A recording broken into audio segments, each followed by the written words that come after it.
नमस्कार दर्शक बंधु मु दिव्य आपण मानक स्वागत जनाऊँगी आज आउ गोटे नुआ टॉपिक को।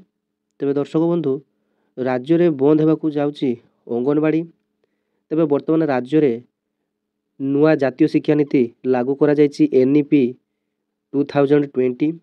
तेरे जातीय शिक्षा नीति लागू हेले पिला माने एणिकी 3 वर्ष विद्यालय को जिबे। आगुरु 6 वर्ष हेले पिला माने विद्यालय को जाउथले, तो वर्तमान 3 वर्ष हेले पिला माने विद्यालय को जिबे। तेबे एठारे प्रश्न उठुची 3 वर्ष हेले जदि पिला माने विद्यालय को जिबे तेबे प्रत्येक गाँव रे थिबा अंगनवाड़ी भविष्य कौन हेबो एवं अंगनवाड़ी कर्मी माने मध्य कौन करिवे। तेबे संपूर्ण आसंतु डिटेल्स खबरटी जानि नेबा जे सतरे कौन अंगनवाड़ी बंद हेबो कि अंगनवाड़ी रे काम करथुवा अंगनवाड़ी कर्मी मानकर कौन सतरे छुटेई हे जिवो ना सेमानंकु विद्यालय सांगरे काम करिया पई सुযোଗ मिलियो। तेबे आसंतु ए संपूर्ण डिटेल्स खबर उपरे नजर पकाई नेबा। देखंतु वर्तमान अपडेट अनुसार कनक न्यूज तरफ अंगनवाड़ी को नहीं जो खबरटी आसी ताको संपूर्ण भाव में पढ़ी नेबा। तेबे देखंतु बंद हेबो कि अंगनवाड़ी, शिक्षा नीति रे बदलिबो कि ढांचा। देश में जातीय शिक्षा नीति NEP लागू नहीं जो रूपरेख प्रस्तुत होईछि से अनुसार वर्तमान अंगनवाड़ी रे रहिबो शिशु बाटिका 1 एवं 2, प्राथमिक विद्यालय रे शिशु बाटिका 3 रखिबा को प्रस्ताव अछि। तेबे आपण माने जानिथिबे आम राज्य रे विद्यालय परिसर भितर बहुत कम अंगनवाड़ी रही। प्रायतः अंगनवाड़ी गुड़ाक निज गाँव में प्रायतः पाखापाखि एरिया थाए, किंतु स्कूल आपण मानकर 1 किलोमीटर भितर थाए।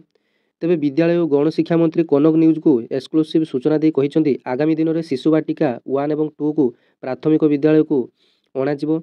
एथिपाई महिला और शिशु विभाग सहित आलोचना करी निष्पत्ति हेबो। तेबे प्रश्न उठुची जदि राज्य सरकार एभली निष्पत्ति करती तेबे अंगनवाड़ी रे पढ़िबे किए। 3 वर्षर पिला स्कूल रे पढ़िले गाँ गाँव रे खुली अंगनवाड़ी गुरुत्व कमिजिबो नाही कि? आगामी दिन में सरकार कौन अंगनवाड़ी को बंद करदेवे कि? तेबे एते सबु प्रश्न भितर राज्य में जातीय शिक्षा नीति NEP रो कार्यकारिता को सुगम करिया पई जातीय शिक्षा नीति NEP को प्रस्तुत करा जायछि, जोंथिरे 10+2 बदल रे 5+3+3+4 रो व्यवस्था लागू करा जायछि। 3 वर्ष रु 8 वर्ष जाए पिला को नहीं प्रारंभिक पर्याय माने आपण 3 वर्ष हेले विद्यालय को जीवो एवं 8 वर्ष हेले आपण मानकर जेमिति पंचम श्रेणी सरीबो।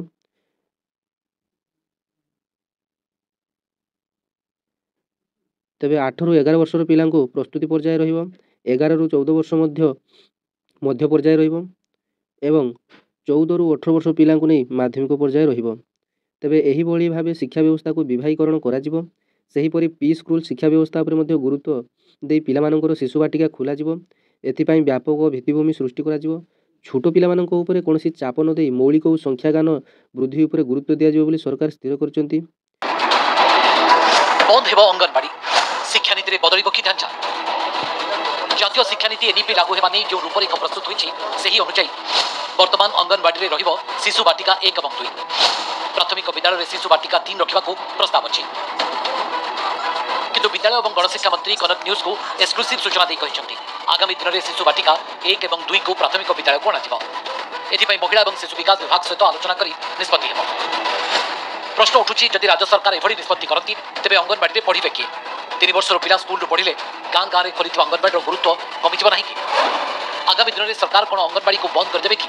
शुणु सरकार को योजना बाबद में कौन कहते विद्यालय एवं गणशिक्षा मंत्री। आमे 3 को स्कूल रे प्रथम पर्याय आमे 3 को स्कूल रे लागू करिवो एवं परवर्ती समय रे धीरे धीरे 2 आउ 1 को भी आमे नेबा पई प्रयास करिवो। परवर्ती समय रे सेरा आमे महिला शिशु विकास सहित कथा ही परवर्ती समय आमे ताकू 1 2 को भी केमती आमे विद्यालय रे लागू करिवो। सेटा भी आगामी दिन रे सेरा योजना प्रस्तुति हबो। निश्चय एटा आम पई चैलेंज ही पारे। राज्य में जातीय शिक्षा नीति NEP कार्यकारिता को सुगम करने आरंभ होईछि 3 दिनिया कर्मशाला। एथिरे 10+2 बदल में 5+3+3+4 व्यवस्था लागू करने पर गुरुत्व दिया जायछि। अर्थात 3 रु 8 वर्ष जाए पिला नहीं प्रारंभिक पर्याय, 8 रु 11 वर्ष पिला प्रस्तुति पर्याय, 11 रु 14 वर्ष मध्य पर्याय एवं 14 रु 18 वर्ष पिला नहीं माध्यमिक पर्याय शिक्षा व्यवस्था को विभागीकरण करा जिवो। सेपरि प्री स्कूल शिक्षा पर गुरुत्व दे पिलामानक पई शिशु बाटिका खोला जिवो। एथिपाई व्यापक भित्तिभूमि सृष्टि करा जिवो। छोट पिलांक उपरे कोनोसी चाप न दे मौलिक एवं संख्या ज्ञान पर गुरुत्व दिया जो बोली सरकार स्थिर करछंती। ଏଥିପାଇଁ ଶିକ୍ଷକ ନିଯୁକ୍ତି ଏବଂ ପାଠ୍ୟ ଉପକରଣ ଯୋଗାଇ ଦେବେ ସରକାର।